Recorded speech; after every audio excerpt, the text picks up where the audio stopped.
तेलंगाना के वजीर पंचायत राज ई दयाकर राव ने मुत्तहिदा आंध्र प्रदेश की तकसीम के जरिए तेलंगाना की तश्कील के मौके पर तेलंगाना से किए गए वादों को नजरअंदाज करने का मरकज की मोदी जेर क़ियादत बीजेपी हुकूमत पर इल्जाम आयद किया है। उन्होंने मरकजी हुकूमत पर नुक्ताचीनी करते हुए कहा कि इन वादों से एक भी वादे को बीजेपी हुकूमत ने पूरा नहीं किया है। उन्होंने मीडिया से बात करते हुए कहा कि वरंगल के खाजीपेट में कूच फैक्ट्री कायम करने का जो वादा किया गया था वो भी पूरा नहीं किया गया है।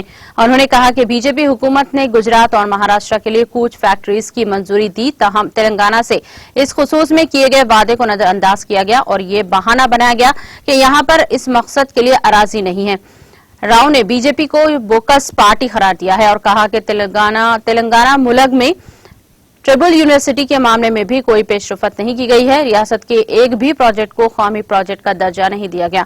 उन्होंने जोर देते हुए कहा कि वज़ीर आला के चंद्रशेखर राव के गुज़िश्ता रोज दौरे जिले वरंगल के मौके पर बीजेपी के लीडरों और कारकुनों ने रुकावट पैदा करने की नाकाम कोशिश करते हुए ऊंची हरकत की है। उन्होंने निशानदेही की है कि रियासती हुकूमत वरंगल जिले की तमाम शोबेजात में तरक्की के इक़दाम को यकीनी बना रही है। जिले में कई तरह के तरक्याती काम अंजाम दिए गए हैं। రాష్ట్ర ప్రభుత్వం నుంచి రాజశేఖర రెడ్డి ముఖ్యమంత్రి గారు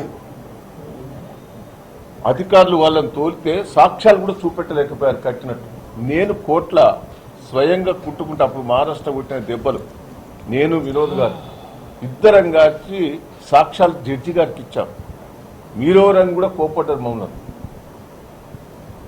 ఆ సాక్ష్యాల ఆధారంగానే ఇక కట్టింది కదా అని మనకు 2 నెలలు గ్యాప్ ఇచ్చి ఆ 2 నెలల మందం వదిలిపెట్టినట్టు మనకు ఆదేశాలు ఇచ్చారు.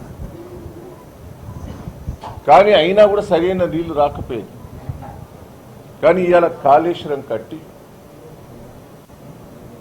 ఆ పాపమంతా కూడా గతంలో కాంగ్రెస్ పార్టీ బీజేపీ పార్టీ మహారాష్ట్రలో అధికారం ఉన్నది, అది పట్టించుకొని ఆ నాయకులు పట్టించుకోకపోతే మనకు అది తెలంగాణ ఎస్ఆర్ఎస్పీ కాలువలు కానీ అన్ని కూడా దెబ్బతిన్నాయి. ఆ కాలువలను మరమ్మతు చేసి వరంగల్ జిల్లాకు కాళేశ్వరం నీళ్లు తీసుకొచ్చిన మహాత్ముడు కేసీఆర్ గారు.